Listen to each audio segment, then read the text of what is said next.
మా officer police వ్యవస్థ తర్వాత ఐఏఎస్ వ్యవస్థ హ్మ్. దేశంలోనే టాప్‌లో ఉన్నాం మనం ఒకప్పుడు. ఇప్పుడు దిగజారాం. ఎందుకు అంటే మేము కూడా ఐజీగా చేశాం. కొంచెం అధికార పార్టీకి ఎలా హ్మ్. ఉంటదంటే, బాబు మా వాడిని కొంచెం తొందరగా సార్ ఎక్కువ రోజులు ఇది గాకుండా కొంచెం ఇంట్రాగేషన్‌లు కొంచెం అట్లా చూసి హ్మ్. కేసులో 302 మర్డర్‌లు అంటే 307 పెట్టి, 324 పెట్టి తర్వాత తగ్గించండి కేసుల తీవ్రత ఎవడు చేయడు. హ్మ్. కొంచెం తొందరగా పంపండి సార్. కొంచెం ఏదో చేయండి. కొంచెం అది. కొంచెం ఏదో అన్నం తినిపించండి. ఇలాంటివి ఏదో ఉంటాయి గానీ, హ్మ్. వీళ్ళు చేసేది ఇదేంటంటే అండి, ఇందాక చెప్పాను. హ్మ్.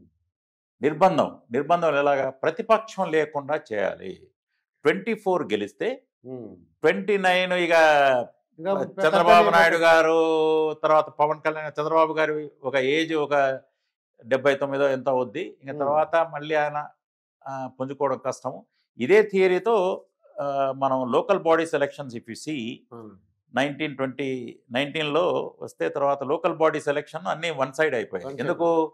ఆ విధంగా వాళ్ళు పుంజుకోలేకపోయారు. ఇంక అయిపోయింది అనే లెవెల్‌లో వీళ్ళు అంటే నేననేది ఈ పోలీస్ ఆఫీసర్‌లో పోలీస్ చెప్పరాని ఆఫీసర్లు గాని, ఐఏఎస్ గాని వాళ్ళు చెప్పాలి నిధుల కదా! దుర్వినియోగం దగ్గర నుంచి హ్మ్. అక్రమ కేసులు పెట్టడం వరకు బాధ్యులు వాళ్ళు. హ్మ్. చెప్పాలా? అది వాళ్ళ ధర్మం. వాళ్ళకు ఒక కాండక్ట్ రూల్స్, సర్వీస్ రూల్స్ ఉన్నాయి. అది చేయలేదంటే క్లియర్‌గా వాళ్ళ హ్మ్. మీద అరే! ఏ వాళ్ళ మీదనే కేసులు పెట్టవచ్చు. ఇప్పుడు అక్రమంగా ఒకరిని కొట్టడం అనేది ఒక పోలీస్ ఆఫీసర్ కొట్టినా ఇప్పుడు హ్మ్. ఎన్‌కౌంటర్ డెత్స్ అని చెప్తే ఇప్పుడు 302 వాళ్ళ మీద పెట్టడం లేదా? అవును. చాలా చోట్ల గుజరాత్ కానివ్వండి, బాంబే హ్మ్. కానివ్వండి, ఓహ్! ఈయన ఎన్‌కౌంటర్ స్పెషలిస్ట్ అంటే 302 పెట్టి కోర్టు ఆర్డర్ ఇస్తా ఉంది. హ్మ్. You book 302 against him. అక్రమంగా ఒకరిని కొడితే సేమ్ 324 సేమ్ ఏ అదే. ఐపీసీ సెక్షన్‌లు నార్మల్ మనిషికి అప్లికబుల్ అవుతాయో, అది హ్మ్. పోలీస్ అధికారికి కూడా అప్లికబుల్ అవుతాయి. ఆళ్ళెందుకు అవ్వాలి కూడా ఇప్పుడు. ఇప్పుడు ఆళ్ళెందుకు చెప్పలే? అప్పుడు సంజయ్ గారని ఎవరో ఉండేవారండి ఆయన. ఆయన ఇంటెలిజెన్స్ చీఫ్ ఏదో ఉండేది. సిఐడి. సీఐడీ చీఫ్ అనుకుంటా. ఢిల్లీ ఎళ్లి మీటింగ్ పెట్టాడు సార్ ఆయన. అది అది అది ఇది తప్పా? అత్యుత్సాహం. ఆ! ఇది అది చేయకుండా ఉండాలా. అవును. ఒక అధికారి అనేవాడు అధికారిగానే ఉండాలి. ఏముంటదంటే ఐపీఎస్‌లో ఇది చేయలేమంటే వేరే ఇప్పుడు వీఆర్‌కు పోతారు, ఉంటారు. ఏముంది? హ్మ్. యూ ఒక మీ తల ఎత్తుకొని మీరు ఒక అధికారిగా ఉండగలరు. ఇప్పుడు తల దించుకోవడం కాకుండా అవునండి. చట్టపూరితమైన చర్యలు కూడా మిమ్మల్ని వెంటాడతాయి. అవునండి. ఎవరో చెప్పారని అది మీరు ఢిల్లీ ఎళ్ళిపోయి, హైదరాబాద్ ఎళ్ళిపోయి ఎక్కడ పడితే అక్కడ ఫోన్ మీటింగ్. ట్యాపింగ్ ఉంది చూసారా? అవునండి. ఇప్పుడు ఎదుర్కొంటున్నారు కదా! కేసీఆర్ అవును. అవును. మన దగ్గర కూడా ఫోన్ ట్యాపింగ్ హ్మ్. మీరు అడగండి పోయిన 5 సంవత్సరాలు. నాలాంటి వాడే నార్మల్ కాల్‌లో మాట్లాడడం భయం. హ్మ్. ప్రతి వాడు వాట్సాప్ నాకు కాల్. కూడా అనుమానం ఉంది. నా ఫోనే ట్యాప్ చేసి ఉంటారు. హ్మ్. సో, ఇక్కడ కూడా ఖచ్చితంగా నేను చెప్తాను చూడండి. ఫోన్ ట్యాపింగ్‌లు జరిగుంటాయి. అక్రమ కేసులు చంద్రబాబు గారు పొంగనూరు. హ్మ్. ఇప్పుడు పెద్దిరెడ్డికి పొంగనూరు పోలేని పరిస్థితి ఉంది. అవును. మీరు పోకూడదని చెప్పడం, వాళ్ళే రాళ్ళు వేసి వీళ్ళ మీద 307 పెట్టడం చంద్రబాబు గారి మీద. అది బాధితుల మీదే కేసు. బాధితుల మీదనే హత్యాయత్నం కేసు. తర్వాత 2 సంవత్సరాల క్రితం సుబ్బారావు గారు లాంటి వాళ్ళు మంచి, మంచి ఒక వాళ్ళలో ఏ విధంగానైనా మా రాష్ట్రానికి హ్మ్. అబ్రాడ్ నుంచి వచ్చాడాయన యూఎస్ నుంచి. వైఎస్ఆర్ గారే లైక్ చేశారు. మా స నైపుణ్య స్కిల్ డెవలప్‌మెంట్ సెంటర్స్ పెట్టి హ్మ్. మంచి కోచింగ్ గాని. నైపుణ్యాభివృద్ధి చేయాలా మన ఆంధ్రప్రదేశ్ హ్మ్. యువతకు వాళ్ళకనేది పిల్లలు.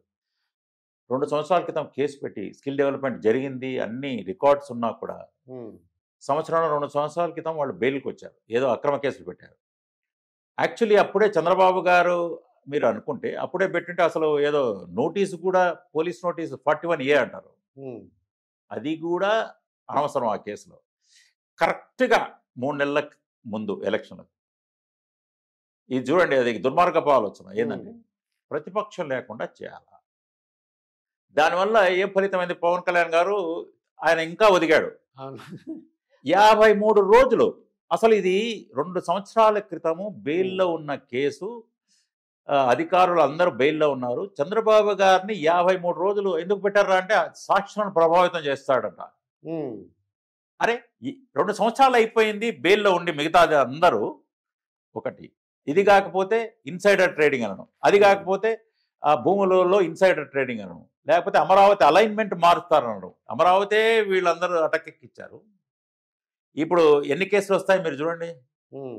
వైజాగ్లో వీళ్లకు అసలు తీసుకుంటే ప్యాలెస్ దగ్గర నుంచి, భూముల దగ్గర నుంచి, అసలు చీఫ్ సెక్రటరీ వరకు కూడా ఆరోపణలు, ధనంజయ రెడ్డి ఆరోపణలు, కడప వాళ్ళు పోయి భూముల ఆరోపణలు, ఇక అందరి మీద భూముల కోసమే వైజాగ్ అనే ఒక ప్రస్తావన తేవడం అనేది మనం చూస్తున్నాం. ఇది ఇక ఎన్ని కావాలి, ఇది ఎన్ని అలైన్మెంట్లు మార్చారు, ఎన్ని ఇది మార్చారు. అసలు 1936లో పెద్దలు చెప్పింది ఏంది, ఒక చోట యూనివర్సిటీ, ఒక చోట మీకు రాజధాని, ఒక చోట న్యాయపరమైన ఇది ఉండాలి. ఎందుకు ఉండాలంటే ప్రాంతీయ వైషమ్యాలు, విభేదాలు రాకుండా ఉండాలనేది శ్రీబాగ్ ఒప్పందం 1936లో వాళ్ళ ఆలోచన తీరు. ఈయన ఆలోచన తీరేంది, ఏ విధంగా మనకు ఎక్కడ వ్యక్తిగతంగా లాభం ఉంటుంది, ఏ విధంగా వీళ్ళ పార్టీ ఆలోచనే అంత. భూములు ఏ విధంగా దొరుకుతాయి, ఏ విధంగా మనం డబ్బు పరంగా ఆర్థికంగా మనం పుంజుకోగలం,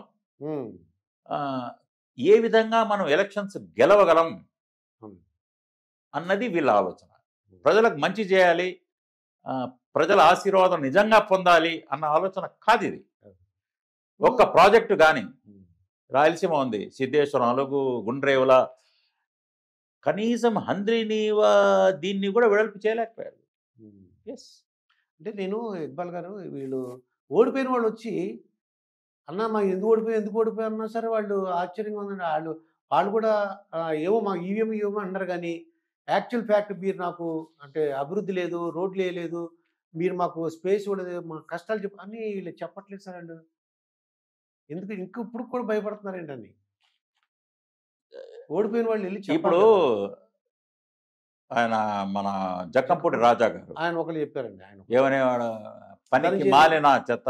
మేము అప్పుడే చెప్పాము, ఆయన నన్నే కూర్చోబెట్టాడు, మా జూనియర్ అతను ఎవరు, ధనంజయ రెడ్డి. తర్వాత ఇప్పుడు కేతిరెడ్డి వెంకటరామరెడ్డి గారు చెప్పారు, ధర్మవరం మాజీ ఎమ్మెల్యే. అభివృద్ధి కోసం ఆయన కొంచెం తగ్గిస్తున్నాడు ముఖ్యమంత్రి యొక్క ఇది, కానీ బట్ ఏది ఏమైనా ముఖ్యమంత్రి చెప్పాడు ఆయన చేయలేదు అనేది కాదు. ముఖ్యమంత్రి చెప్పాలి, ఇదిగో నేను ఈ డెవలప్మెంట్కు ఇది అడిగారు వాళ్ళు, ఒక రోడ్డు, ఒక వంతెన, ఒక మురుక్కాలువ అంటే సర్పంచ్ నిధులు లాగేస్తే మీరు ఇంక ఏమి ఇవ్వగలరు, ఊరికే పైకి ఇట్లా రాసేస్తే. నాకు కూడా హిందూపూర్ గురించి అడిగాను నేను, దానికి కూడా రివర్స్ టెండరింగ్ అనడం, అన్ని మూలకు. బాలకృష్ణ గారు అక్కడ హిందూపురంలో రోడ్లకు, నీటి వసతికి ప్రతిరోజు నీళ్ళు ఇవ్వవచ్చు, దానికి ఇవ్వండి అని నేను ఒకసారి వెళ్ళా.